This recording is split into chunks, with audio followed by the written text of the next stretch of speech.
हे guys welcome back to my channel मेरो बिल्कुलै नयाँ भिडियोमा तपाईँलाई पुनः स्वागत छ यो भिडियोमा चाहिँ हामी तपाईँले फुल्ली केबल कारमा हामी जाँदैछौँ पोखरादेखि सारङकोटसम्म सारङकोटदेखि पोखरासम्मको यात्रा गर्दैछौँ अनि त्यसमा के हुन्छ त्यो सबै देखाइदिन्छ अनि सारङकोटबाट के देखिन्छ सबै देखाइन्छ प्याराग्लाइडिङ गरेको पनि देखाइदिन्छ एकदम मस्त प्रकारको भिडियोहरू है त यसमा चाहिँ फुल्ली केबल कार अनि टाउको सारङकोटदेखि देखिने भिडियो हुन्छ हेरेर मस्त यहाँ हस् एउटा गइसक्यो अब अर्को आउँदैछ होइन अब हामी जानलाई आइसकेको छ 4 number Annapurna cable car number 4 हामी चाहिँ अब केबल कारमा चढिसकेका छौँ उडेर जाने गर्छ अब डर त छैनस् नि नडर है केही हुन्न आनन्द सुन्छ हेली प्लेनमा चढेस् थियो क्या अर्कोले हेर्ने हो क्या ऊ माथि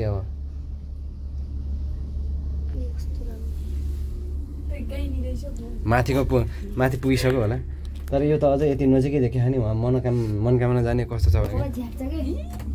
अब यता ल हेर उता पारि पोखरा अब लेक साइड बाराई अघि गएको त्यो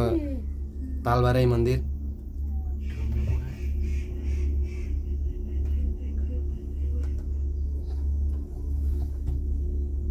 त्यत्तिकै जान्न भने के भयो त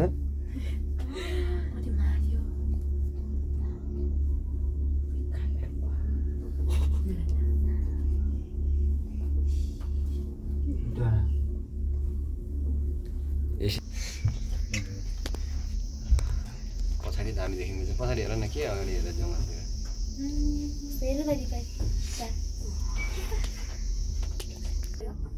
कहाँ सुने टिका त्यहाँ माथि उहाँको यहाँ सुनिन्छ त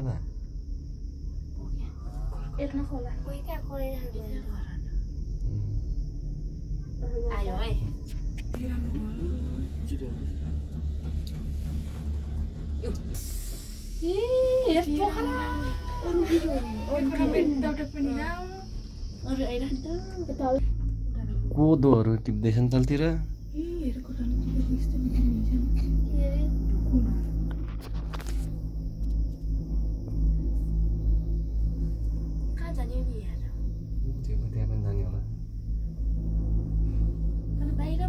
फाइनल्ली हामी अब माथि आइपुगिसकेका छौँ सारङकोटको डाँडामा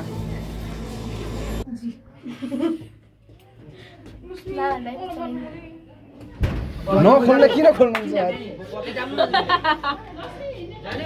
पख्न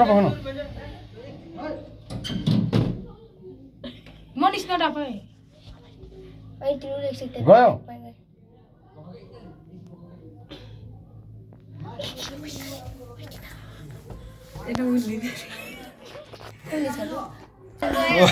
खालि अघिदेखि गोदाब भन्नु खाने कहाँबाट हुन्छ त अनि रमाइलो भइरह अनुभव गर्यो है खुल्चा आफै छ हाम्रो आमासँग यहाँ पनि आइपुग्नु भएको छ होइन यसो ए पञ्चे बाजा पो हो क्या हो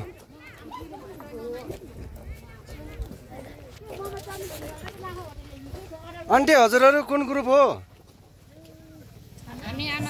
ए आमा समूह ए यहाँ पनि हुँदो रहेछ है आमा समूह ए पोखरादेखि तनहुँदै आउनु भएको हामी आइसकेका छौँ सारङकोट धाममा हेर्न सक्नुहुन्छ यज्ञशाला गर्ने ठाउँ हाम्रो आहा मूर्ति माथि चाहिँ एकछिनमा देखाइदिन्छु यहाँ चाहिँ तलतिरको भ्यू हेरौँ है त ए हाम्रो सोल्टी 11 नम्बरको सोल्टी छ यहाँ हाम्रो चेलीबेटीहरू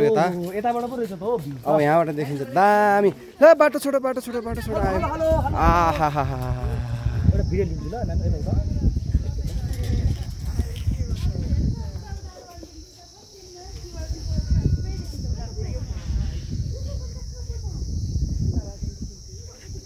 यहाँबाट यताबाट देखिन्छ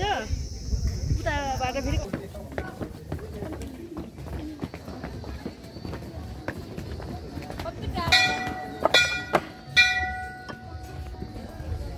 No. Wow, it is so beautiful.